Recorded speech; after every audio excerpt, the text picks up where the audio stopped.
would you still consider the best part of your life war? I would think right now I would say kind of like you said, it was the pinnacle. Now I'm realizing it wasn't the pinnacle of my life. I definitely have more chapters ahead of me. I don't know what I want to do, but it's not going to be, what I've been doing in the past. Find your next pinnacle, find and look at that thing and keep that mountain in your view as you climb it, and you say, hey, listen, this is my next thing. I'm going to be a business owner, or I'm going to be the best husband to, your girl as you can be, or I'm going to raise kids and I'm going to do it differently than how I was raised. And just put all your efforts into that. I have more ahead of me, and I kind of realized this for what it is, where I had gone and I had experienced these things, and it was very, life-changing, life-altering, and not always for the best.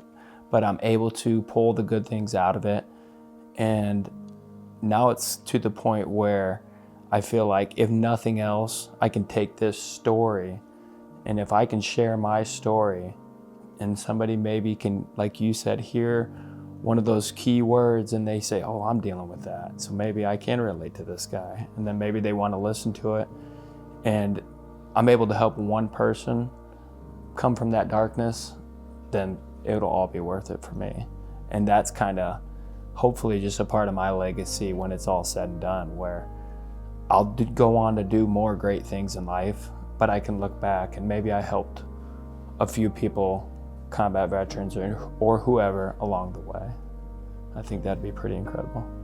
There's a difference between coping with how we feel and changing how we feel, right? So we want to heal from the damage that's happened, right? I mean, right. You don't want an open wound for the next 40 years, correct? You right. like that thing to seal up and heal, and maybe there's a little scar tissue there that reminds you, but it's not, it's not this gaping infected wound, right? Right. And so we need to heal. We need to not just cope, right? Sure. So instead of stopping the bleeding, let's try to get this to heal. How? What does it take? There's 3 aspects of it that I would like to bring up and talk about.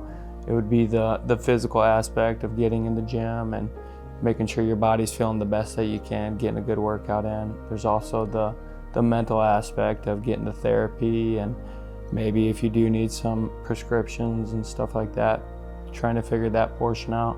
And then there's the third portion, which would be the spirituality. And some might argue that's the most important.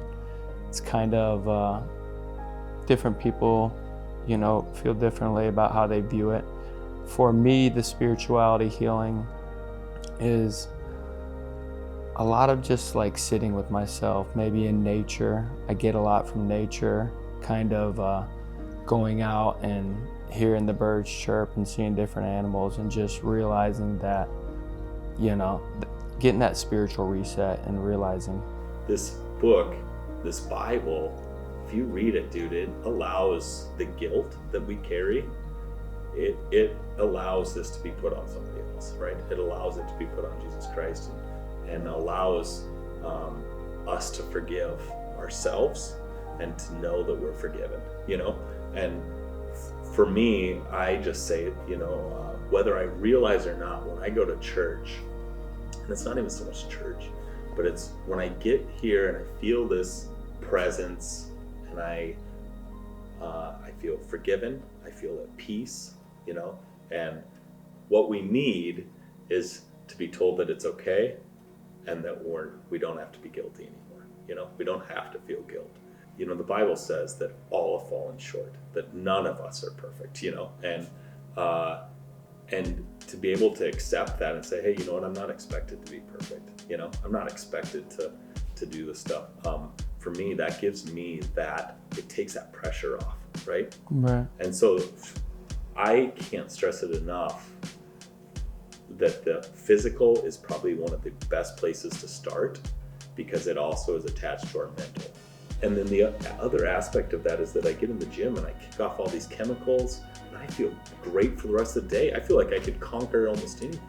And then I feel that discipline again that I used to have and that I don't have now, and I start feeling kind of like all the puzzle pieces come together. And then the spiritual part is just saying, hey dude, you are forgiven for not being perfect, I was thinking about it a little more there, and I would almost touch on some of the spirituality for me was kind of realizing I had to let go and let God, if you'd like to say that, or what have you, where as we were in these positions of power in the military and stuff, I wanted to control everything and be in control of my own fate, my own destiny, and that's just not the case. And so when we can kind of understand that as well, I think that'll be a big one for us, where you almost get out of your own way a little bit. Honestly, one of my favorite quotes from you is just, the voices in your head are lying to you. I had a lot of negative thoughts. I was my own worst enemy for a long time, still am some days, but you can't fight alone and you don't need to. There's no reason to. The help is out here, it's scary to reach out, but we're here, there's a brotherhood here. You can reach out to your family or whoever and just know that it's not a battle you have to fight alone anymore.